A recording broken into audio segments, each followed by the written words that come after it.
Video subscribe ചെയ്ത് കാണുന്നതിനാണെങ്കിൽ ചന്തുമോളെയും കൊണ്ട് റൂമിലേക്ക് വരികയാണ്. എന്നിട്ട് ആദർശിൻ്റെ അടുത്ത് പറയുകയാണ്, ഇന്ന് മുതൽ ചന്തുമോളും നമ്മളെ കൂടെയാണ് കിടക്കുന്നത്.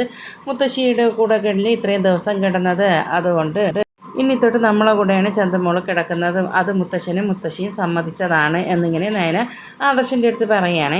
അപ്പോൾ ആദർശ് പറയുകയാണ്, മുത്തശ്ശനും മുത്തശ്ശിയും പറഞ്ഞതല്ലേ, ഇനി ഞാൻ പറഞ്ഞിട്ട് കാര്യമില്ല. അപ്പോൾ നയനയും പറയുകയാണ്, അതുകൊണ്ട് ഇനി പറഞ്ഞിട്ട് കാര്യമൊന്നും ഇല്ലയെന്ന്. പിന്നീട് നയനയാണെങ്കിൽ ആദർശിൻ്റെ പറയുകയാണ്, ഞാൻ ഡോർ ലോക്ക് ചെയ്യാൻ പോവാണെന്ന് പറഞ്ഞിട്ട് ഡോർ ലോക്ക് ചെയ്യണം. ഇതെല്ലാം കണ്ടോട്ട് ചെലിച്ച് നിൽക്കുന്നുണ്ടായിരുന്നേ. ഇത് മോളാണെങ്കിൽ ആദർശിനെ തുറച്ച് നോക്കിക്കൊണ്ടിരിക്കുകയാണ്. അപ്പോൾ നയന പറയണേ, മോൾ എന്തിനാ ഇങ്ങനെ നോക്കുന്നത്? ഇത് ഭീകര ജീവിയൊന്നുമല്ല, ഇത് മോളുടെ അച്ഛൻ തന്നെയാണെന്ന് പറയുകയാണേ. നയന ആദർശിൻ്റെ ചോദിക്കുകയാണ്, മോളെ ഞാൻ നടക്കി കിടത്തിക്കോട്ടെ എന്ന്. അപ്പോൾ ആദർശ് പറയണ, നടക്ക് കിടത്തേണ്ട, സൈഡിൽ കിടത്തിക്കൂടെ എന്നിങ്ങനെ ചോദിക്കുമ്പോൾ നയന പറയുകയാണ്, മോളെ വീഴുകയോ വല്ലതും ചെയ്താലോ, അതുകൊണ്ട് നടക്ക് കിടത്താമെന്ന് പറയുകയാണ്. പില്ലോ വെച്ചാൽ പോരെയെന്ന് ആദർശ് ചോദിക്കുകയാണ്. എന്നിട്ട് നയന നടുക്ക് തന്നെയാണ് കിടത്തുന്നത്. അതിന് ശേഷം നയന പറയുന്നുണ്ടായിരുന്നു, അമ്മയും മോനും കണക്ക് തന്നെയാണ്, ഉള്ളിൽ സ്നേഹവും വെച്ചിട്ടാണ് ഇങ്ങനെ പുറത്ത് വേറെ രീതിയിൽ പെരുമാറുന്നതെന്ന്. അല്ലാത്ത സമയം നല്ല സ്നേഹവും കാണിക്കുക. എന്നിട്ട് മോളോട് നയന പറയുന്നുണ്ടായിരുന്നു, എൻ്റെ കല്യാണം കഴിഞ്ഞ സമയത്ത് നയനാമ്മ തറയിൽ പായ വിരിച്ചാണ് കിടന്നുകൊണ്ടിരുന്നത്. അപ്പോൾ മോളുടെ അച്ഛൻ ബെഡിലാണ് കിടന്നുകൊണ്ടിരുന്നത്. അതൊക്കെ ഞാൻ പുഷ്പം പോലെ മാറ്റിയില്ലേ, അതുപോലെ മോളെയും സ്നേഹിക്കുക, അതുപോലെ ഞാൻ മാറ്റിയെടുക്കാമെന്നൊക്കെ മോളെടുത്ത് പറയുകയാണേ. പിന്നീട് ചന്തുമോളടുത്ത് ഉറങ്ങിക്കോ എന്നൊക്കെ പറഞ്ഞിട്ട് ചേർത്ത് പിടിച്ച് തട്ടിക്കൊടുക്കുകയൊക്കെ ചെയ്യുകയാണ് നയന.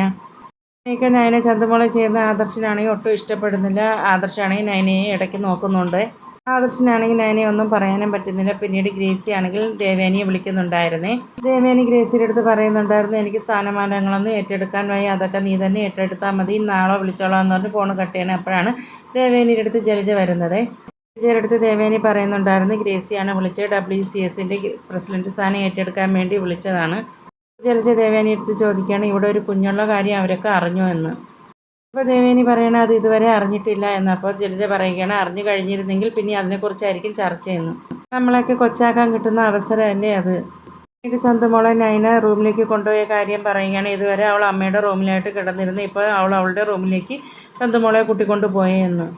നയന അവളുടെ റൂമിൽ കൊണ്ടുപോകുന്ന കണ്ടിട്ടാണ് ഞാൻ വന്നതെന്ന്. അപ്പോൾ ദേവേനി പറയണ, അത് അച്ഛനും അമ്മയും തീരുമാനം എടുത്തതായിരിക്കും നയനയുടെ റൂമിലേക്ക് കൊണ്ടുപോകാൻ. ജലജ പറയണ, അത് അച്ഛനും അമ്മയും പറഞ്ഞതല്ല, ഏട്ടത്തിയുടെ മരുമകളുടെ അഹങ്കാരത്തിൻ്റെ പുറത്താണ് ഏട്ടത്തിയുടെ മരുമകൾ റൂമിലേക്ക് കൊണ്ടുപോയതെന്ന്. ആ ചന്തുവിനെ ഏട്ടത്തിയുടെ മരുമകൾ സ്വന്തം മോളെ പോലെയല്ലേ ഏറ്റെടുത്തിരിക്കുന്നത്, ഇനി ആ കുട്ടിയുടെ ബന്ധുക്കളോ അല്ല ക്രിമിനൽസോ ആണെന്ന് ആർക്കറിയാമെന്ന് ഇങ്ങനെ പറയുകയാണേ. ദേവേനി പറയണ, അങ്ങനെയൊന്നും എനിക്ക് തോന്നിയിട്ടില്ല, ആ കുട്ടിയുടെ മുഖത്ത് നല്ല നിഷ്കളങ്കതയുണ്ട്. പിന്നെ ഏട്ടത്തിക്ക് ആ കുഞ്ഞിനെ സ്നേഹിച്ചുകൂടായിരുന്നു എന്ന് ജലജ ദേവേനിയുടെ അടുത്ത് ചോദിക്കുകയാണ്.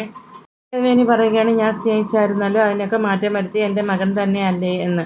അതിനുശേഷം ജലജ പറയുന്നുണ്ടായിരുന്നു, 5-6 വർഷം മുമ്പ് ആദർശ് വീട്ടിൽ വൈകിയാണല്ലോ വന്നുകൊണ്ടിരുന്നത്, ആ സമയത്തായിരിക്കും അവളുടെ അമ്മേനെ ആദർശ് പ്രേമിച്ചുകൊണ്ട് നടന്നതെന്ന്. അപ്പോൾ ദേവേനി പറയുന്നുണ്ടായിരുന്നു, ആ സമയത്ത് അച്ഛനാണെങ്കിൽ ജ്വല്ലറി കാര്യമെല്ലാം ആദർശിൻ്റെയിലാണ് ഏൽപ്പിച്ചിരുന്നത്, അവനത് നല്ലോണം ഹാർഡ് വർക്ക് ചെയ്തു, അതിൻ്റെ റിസൾട്ടും കണ്ടതാണല്ലോ നീ, ഇനി അതിനെ പിടിച്ചൊന്നും നടക്കണ്ട എന്ന്. അപ്പോൾ ജലജ വീണ്ടും ചോദിക്കുകയാണ്, പിന്നെ ഏത് സമയത്താണ് അവൻ അവളെ പ്രേമിച്ചുകൊണ്ട് നടന്നതെന്ന്. നീ അവനോട് പോയി ചോദിക്കുക, എന്നോട് ചോദിക്കേണ്ടെന്ന് ദേഷ്യത്തിൽ ദേവേനി പറയുന്നുണ്ടായിരുന്നു ജലജയുടെ അടുത്ത്. പിന്നീട് അബിയും കുട്ടികളും സംസാരിച്ചുകൊണ്ടിരിക്കുകയാണ്. അബി പറയുന്നുണ്ടായിരുന്നു, ഒരു DNA ടെസ്റ്റ് നടത്തിയാൽ അറിയാമെന്നുള്ള കാര്യമേ ഉണ്ടായിരുന്നുള്ളൂ, ചന്തുമോളുടെ അച്ഛൻ ആരാന്ന്. പക്ഷെ അവിടെ ഉള്ളവർ അതിനെക്കുറിച്ചൊന്നും സംസാരിക്കുന്നില്ല. DNA ടെസ്റ്റിനെ കുറിച്ച് അന്വേഷിക്കാത്തത് വലിയൊരു കാര്യം തന്നെയാണ്. അതിനുശേഷം പറയുന്നുണ്ടായിരുന്നു, അബി നയനയാണെങ്കിൽ എപ്പോഴും ചന്തുമോളെ സ്വന്തം മോളെ പോലെയാണ് കൊണ്ടു നടക്കുന്നത്. അവിടെ ഉള്ളവർക്ക് ചിലർക്കൊക്കെ ഭയങ്കര സ്നേഹമാണ്, അതുകൊണ്ടാണ് DNA ടെസ്റ്റിന് ആരും മുതിരാത്തത് എന്നിങ്ങനെ പറയുമ്പോൾ കുട്ടികൾ പറയുകയാണ്, സാറാണ് പ്രതിയെന്ന് അവിടെ ഉള്ളവർ ഒരിക്കലും അറിയരുത്, എങ്കിൽ സാറിന് അവിടെ നിലനിൽപ്പ് ഉണ്ടാകത്തില്ല എന്നിങ്ങനെ പറയുമ്പോൾ അബിയും അത് സമ്മതിക്കുന്നുണ്ടായിരുന്നേ. ഞാനാണ് ആ കൊച്ചിൻ്റെ അച്ഛനെന്ന് അറിഞ്ഞ് ആദ്യം എന്നെ പുറത്താക്കും, പിന്നെ അമ്മേനെ അടിച്ച് പുറത്താക്കിയെന്ന് വരാം, പിന്നീട് എൻ്റെ മകളെന്ന് പറയുന്നവളെ അവിടെ വാഴിച്ചെന്നും വരാം, പിന്നെ കോമ സ്റ്റേജിൽ കിടക്കുന്നവളെ ഏറ്റെടുക്കും അവർ. അതാണ് അനന്തമൂർത്തിയുടെ സ്വഭാവം. ഇപ്പോൾ അയാൾക്ക് വലിയ അസുഖമൊക്കെ വന്നെങ്കിലും അയാൾ നിന്ന് എന്നെ ഒന്ന് അടിച്ചിട്ടുണ്ടെങ്കിൽ ഞാൻ അവിടെ വിഴുന്നു പോവും, അത്രയ്ക്ക് കൈക്കരുത്താണ്. ഇയാളുടെ പിൻഗാമിയായിട്ട് വന്ന ആദർശിൻ്റെ മുഖത്ത് കുറച്ച് ചെളിവാരി തെളിക്കാൻ പറ്റിയ സന്ദർഭം കിട്ടിയത് ഒരു വലിയ ഭാഗ്യം തന്നെയാണെന്ന് അഭി പറയുന്നുണ്ടായിരുന്നേ. ആദർശിനെ വിശ്വസിച്ചിരുന്നവരെല്ലാം ഇപ്പോൾ അവിശ്വസിക്കാൻ തുടങ്ങി, പ്രത്യേകിച്ച് എൻ്റെ ഭാര്യ തന്നെ എന്ന്. പിന്നീട് നയനയാണെങ്കിൽ ചന്തുമോളെ ഒരുക്കിക്കൊണ്ടിരിക്കുകയാണ് നൂലുകെട്ടിന് പോകാൻ വേണ്ടി. അപ്പോൾ ജലജ വരികയാണ്. വന്നിട്ട് നയനയെടുത്ത് ചോദിക്കുന്നുണ്ടായിരുന്നു, ഇവളെ കെട്ടി ഒരുങ്ങിക്കൊണ്ട് എവിടേക്കാണ് പോകുന്നതെന്ന്. അപ്പോൾ നയന പറയുന്നുണ്ടായിരുന്നു, എല്ലാവരും പോകുന്ന സമയത്ത് മോളെ ഈ വീട്ടിൽ തനിച്ചാക്കിയിട്ട് പോകാൻ പറ്റുമോ എന്ന്.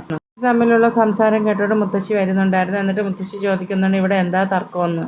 അപ്പോൾ നയന ചോദിക്കുകയാണ് എല്ലാവരും ഇവിടെ നിന്ന് നൂലികെട്ടിന് പോകുമ്പോൾ മോളെയും കൊണ്ടുപോകണ്ടേ, മോൾ പോവാതിരുന്നാൽ മോൾക്ക് ഭയങ്കര വിഷമാകത്തില്ലേ എന്ന്. നിൻ്റെ അച്ഛനും അമ്മയും ഇവിടെ നടന്ന കാര്യങ്ങളൊന്നും അറിഞ്ഞിട്ടില്ലല്ലോ, ഇവളെ കൊണ്ടുപോയിട്ടുണ്ടെങ്കിൽ നിൻ്റെ ഭർത്താവിൻ്റെ മഹത്വം അവിടെ പോയി വിളമ്പേണ്ടി വരത്തില്ലേ എന്ന്. അപ്പോൾ മുത്തശ്ശി പറയുന്നുണ്ടായിരുന്നു ഞാനും മുത്തശ്ശനും വരുന്നില്ല, ചന്തുമോളെ ഞങ്ങൾ നോക്കിക്കോളാം എന്ന് പറയുകയാണ്. ഇവിടെ നിർത്തിയിട്ട് പോകാൻ വേണ്ടി നയനയുടെ അടുത്ത് പറയുകയാണ്. നയനയുടെ അടുത്ത് ചോദിക്കുകയാണ് കനകയും ഗോവിന്ദനൊന്നും ഈ കാര്യങ്ങളൊന്നും അറിഞ്ഞിട്ടില്ലല്ലോ എന്ന്. അപ്പോൾ നയന പറയുകയാണ് എന്നായാലും ഈ കാര്യങ്ങളൊക്കെ അറിയേണ്ടതല്ലേ എന്ന്. അപ്പോൾ മുത്തശ്ശി പറയുകയാണ് എന്തായാലും ഇന്നത്തെ നല്ലൊരു ദിവസമായിട്ട് അവരെ ഒന്നും അറിയിക്കേണ്ടായിരുന്നു. ജലജ പറയുന്നുണ്ടായിരുന്നു അവൾക്ക് സ്വന്തം അച്ഛൻ മരിച്ചാലും കുഴപ്പമില്ല, ആ കുട്ടി കരയില്ലെന്നേ ഉള്ളൂ എന്നിങ്ങനെ പറയുമ്പോൾ മുത്തശ്ശിക്ക് ആകെ ദേഷ്യം വരികയാണ്.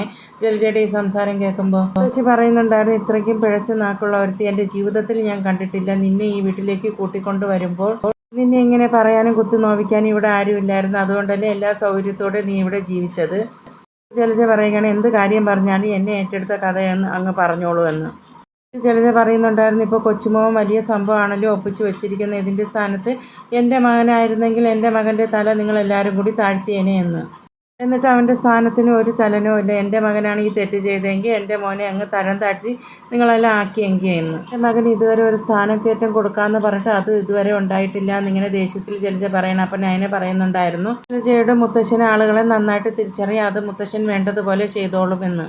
നയന പറയുന്നത് ജലജയ്ക്ക് ഇഷ്ടപ്പെടാതെ ജലജ അവിടെ നിന്ന് പോവുകയാണ്. അതിനുശേഷം മുത്തശ്ശി നയനയുടെ അടുത്ത് പറയുകയാണ് ഈ പറയുന്നതൊക്കെ കേട്ടിട്ട് മോള് ഈ ചന്തുമോളെ വെറുക്കരുത് എന്ന്. എനിക്ക് ആളുകളെയൊക്കെ തിരിച്ചറിയാമല്ലോ മുത്തശ്ശി, പിന്നെ എങ്ങനെയാണ് ഞാൻ മോളെ വെറുക്കുന്നതെന്ന്. എന്നിട്ട് മുത്തശ്ശി പറയുന്നുണ്ടായിരുന്നു എന്നാൽ പിന്നെ മോള് പോയി റെഡി ആയിക്കുമെന്ന്. റെഡിയായി തന്നെയാണ് നിൽക്കുന്ന മുത്തശ്ശി എന്ന് പറയുകയാണ്. അതിനുശേഷം ഞാനിപ്പോൾ വരാമെന്ന് പറഞ്ഞിട്ട് ചന്തുമോളെ മുത്തശ്ശിയുടെ അടുത്ത് ഏൽപ്പിച്ചിട്ട് നയന പോകുന്നുണ്ടായിരുന്നേ. മുത്തശ്ശിയാണെങ്കിൽ ചന്തുമോളടുത്ത് പറയണേ അവരെല്ലാവരും പോകുമ്പോൾ മോൾക്കൊരു കഥയും പറഞ്ഞു തരാം, എന്നിട്ട് നമുക്കൊരു സ്ഥലം വരെ പോകാമെന്ന് പറയുകയാണ്. പിന്നീട് നയന ദേവയാനിയുടെ അടുത്ത് ചെല്ലുകയാണ്. ചെന്നിട്ട് പറയുകയാണ് മുത്തശ്ശി ചന്തുമോളെ നൂലുകെട്ടിന് കൊണ്ടുപോകണ്ടെന്നൊക്കെയാണ് പറഞ്ഞതെന്ന്. അപ്പോൾ എന്തായാലും അത് നന്നായി എന്നാണ് ദേവയാനി പറയുന്നത്. അവിടെ ചെല്ലുമ്പോൾ ഓരോരുത്തരും ഓരോ കാര്യങ്ങൾ ചോദിക്കുമല്ലോ, അപ്പോൾ അതിൽ നിന്ന് ഒഴിവായല്ലോ എന്ന്. പിന്നീട് നയന ദേവയാനിയുടെ അടുത്ത് പറയുകയാണ് എനിക്ക് അമ്മയുടെ അടുത്തൊരു കാര്യം പറയാനുണ്ട് എന്ന് പറഞ്ഞിട്ട് നയന ദേവയാനിയുടെ അടുത്ത് ചോദിക്കുകയാണ് മോളെ ഒന്ന് സ്നേഹിച്ചൂടെ അമ്മയ്ക്ക് എന്ന്. ചന്തുമോളെ ഞാൻ സ്നേഹിക്കാത്തതിൻ്റെ കാരണമൊക്കെ നിനക്കറിയാമല്ലോ, ആദർശ് വലിയ തെറ്റാണ് ചെയ്തിരിക്കുക, എന്നിട്ട് നീ അവൻ്റെ സൈഡാണ് നിൽക്കുന്നത്, അതെന്താണെന്ന് എനിക്ക് മനസ്സിലാവുന്നില്ല എന്ന് ദേവയാനി ഇങ്ങനെ പറയുമ്പോൾ നയന പറയുകയാണ് ഞാനും കൂടി ആദർശേട്ടൻ്റെ കൂടെ നിന്നില്ലെങ്കിൽ ആദർശേട്ടൻ തകർന്നു പോകും, അവളിങ്ങനെ തെറ്റിൻ്റെ കൂടെ നിൽക്കില്ലെന്ന് ദേവയാനി പറയുകയാണ്. അപ്പോൾ നയന പറയുകയാണ് ആദർശേട്ടൻ്റെ മുത്തശ്ശനും തെറ്റിനെ പ്രോത്സാഹിപ്പിക്കുന്ന ആളല്ലല്ലോ, എന്നിട്ട് മുത്തശ്ശനും ആദർശേട്ടൻ്റെ കൂടെയല്ലേ നിൽക്കുന്നത്. ആദർശേട്ടൻ ഇങ്ങനെ ഒരു തെറ്റ് ചെയ്തിട്ടുണ്ടെങ്കിൽ എനിക്കല്ലേ കൂടുതൽ വിഷമം വരേണ്ടത്, എനിക്ക് അങ്ങനത്തെ ഒരു വിഷമമില്ലല്ലോ, പിന്നെ എന്തിനാ അമ്മ ഇങ്ങനെ വിഷമിക്കുന്നതെന്ന്. അവൾക്ക് അതിനൊക്കെ പറ്റുമായിരിക്കും, എന്നെക്കൊണ്ട് അതിനൊന്നും പറ്റത്തില്ല. അവനൊരു കുഞ്ഞുള്ള കാര്യം എൻ്റെ അടുത്ത് പറഞ്ഞിരുന്നെങ്കിൽ ഞാൻ അതിനെ ഏറ്റെടുത്തിരുന്നെങ്കിൽ ഞാൻ ആ കുഞ്ഞിനെ ഇവിടുത്തെ അംഗങ്ങളും ആക്കിയേനെ. പക്ഷെ അങ്ങനെ അല്ലല്ലോ, അവൻ മോളോടും തെറ്റ് ചെയ്തിരിക്കുകയല്ലേ, അവൻ ആ കുഞ്ഞിനോടും തെറ്റ് ചെയ്തിരിക്കുകയാണ്, അതുകൊണ്ട് എനിക്കൊരിക്കലും ആ കാര്യം ക്ഷമിക്കാൻ പറ്റത്തില്ല എന്ന്. ചിലപ്പോൾ ഞാൻ ചന്തുമോളെ സ്നേഹിച്ചു നിന്നിരിക്കുക, എന്നാലും എൻ്റെ മകനെ സ്നേഹിക്കാൻ എനിക്ക് പറ്റത്തില്ല എന്ന്. ദേവയാനി ആ നിലപാടിൽ തന്നെയാണ് ഉറച്ചു നിൽക്കുന്ന. ഇതൊക്കെ കേൾക്കുമ്പോൾ നയനയ്ക്ക് ഒരുപാട് വിഷമാവുകയാണ്. ദേവയാനിയുടെ മനസ്സിൽ ഇതുവരെയ്ക്കും ഒരു മാറ്റം വന്നില്ലല്ലോ ആ കാര്യം ഓർത്ത്. ദേവയാനി നയനയുടെ അടുത്ത് പറയുകയാണ് നിങ്ങൾക്കൊരു കുഞ്ഞ് ജനിച്ചിരുമ്പോൾ ഈ കുഞ്ഞ് നിങ്ങൾക്കൊരു അധികപ്പറ്റാവും. അപ്പോൾ നയന പറയണേ എനിക്ക് അങ്ങനെ ഒരിക്കലും തോന്നത്തില്ല, ഞങ്ങളുടെ മൂത്ത മകളായിട്ട് തന്നെ ചന്തുമോൾ ഇവിടെ വളരുമെന്ന്. പിന്നീട് ദേവയാനി പറയുന്നുണ്ടായിരുന്നു അബിക്കാണ് ഇങ്ങനെ ഒരു തെറ്റ് സംഭവിച്ചെങ്കിൽ നമുക്ക് മനസ്സിലാക്കാമായിരുന്നു, പക്ഷേ ആദർശിൻ്റെ ഭാഗത്തുനിന്ന് ഒരു വലിയൊരു തെറ്റാണ് സംഭവിച്ചിരിക്കുന്നതെന്ന്. ദേവയാനിക്ക് വിഷമം മാറുന്നില്ല. ആ വിഷമത്തിൽ തന്നെ ദേവയാനിയും പിന്നീട് ഗോവിന്ദനെയും കനകയാണ് കാണിക്കുന്നത്. ഗോവിന്ദനാണെങ്കിൽ കനക പറയുന്നുണ്ടായിരുന്നു നൂലുകെട്ടല്ലേ, നമുക്ക് വീടൊക്കെ ഒന്ന് അലങ്കരിക്കേണ്ടേ, പുറത്തുനിന്ന് ആരെങ്കിലുമൊക്കെ വിളിക്കാമായിരുന്നു എന്ന്. അപ്പോൾ ഗോവിന്ദൻ പറയുന്നുണ്ടായിരുന്നു നമ്മൾ എത്രയോ കാലമായിട്ട് വിഗ്രഹങ്ങളൊക്കെ നിർമ്മിക്കുന്ന ആൾക്കാരാണ്, അപ്പോൾ നമ്മുടെ വീട് അലങ്കരിക്കാൻ പുറത്തുനിന്ന് ആളെ വിളിക്കണോ എന്ന്. അപ്പോൾ കനക പറയുന്നുണ്ടായിരുന്നു നൈലമോൾ ഇന്നലെ വരികയായിരുന്നെങ്കിൽ നമുക്കൊരു സഹായം ആയേനെ എന്ന്. എന്തായാലും അതേ അഭിപ്രായം തന്നെയാണ്. എന്നിട്ട് പറയുന്നുണ്ടായിരുന്നു നൈലമോൾ ആദർശിനെയും കൂട്ടിയിട്ട് നേരത്തെ വരുമായിരിക്കുമെന്ന്.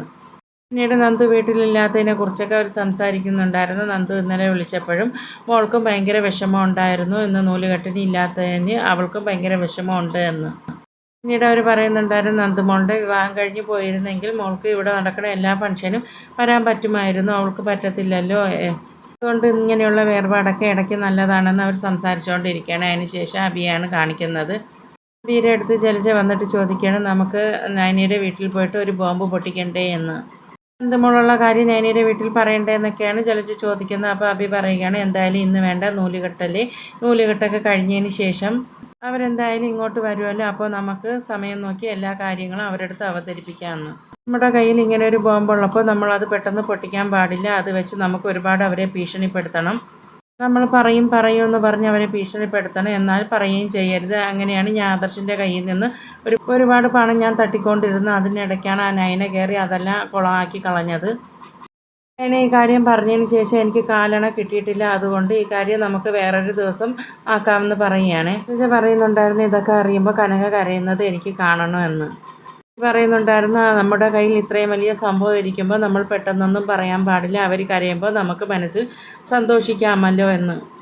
എന്തായാലും നമുക്ക് വേറൊരു ദിവസം വന്ന് കിട്ടും, അന്ന് നമുക്ക് ഈ കാര്യങ്ങളെല്ലാം അവരോട് പറയാമെന്നിങ്ങനെ പറയണം. എന്നിട്ട് അഭി പറയുന്നുണ്ടായിരുന്നു നവ്യയോട് ഈ കാര്യങ്ങളെല്ലാം ഞാൻ പറഞ്ഞിട്ടുണ്ട് എന്ന്. അപ്പോൾ ജലജ ചോദിക്കുകയാണ് നവ്യ അവളുടെ അച്ഛനെ അമ്മയുടെ അടുത്ത് ഇത് പറയാതിരിക്കുമോ എന്ന്. ഇതുവരെയ്ക്കും നവ്യ പറഞ്ഞിട്ടില്ല എന്ന് പറയുകയാണ്. എന്നിട്ട് ആദർശിനെ കണ്ടിട്ട് വരാമെന്ന് അഭി പറയുകയാണ്. എന്നിട്ട് അഭി പറയുന്നുണ്ടായിരുന്നു ആദർശിനേക്കാളും എത്രയോ മടങ്ങ് മുകളിലാണ് ഇപ്പോൾ എൻ്റെ സ്ഥാനം നവ്യയുടെ മനസ്സിലെന്ന്. അതിനുശേഷം സന്തോഷത്തിൽ നിൽക്കുന്ന ജലജയും കാണിച്ചുകൊണ്ടാണ് ഇന്നത്തെ എപ്പിസോഡ് അവസാനിക്കുന്നത്.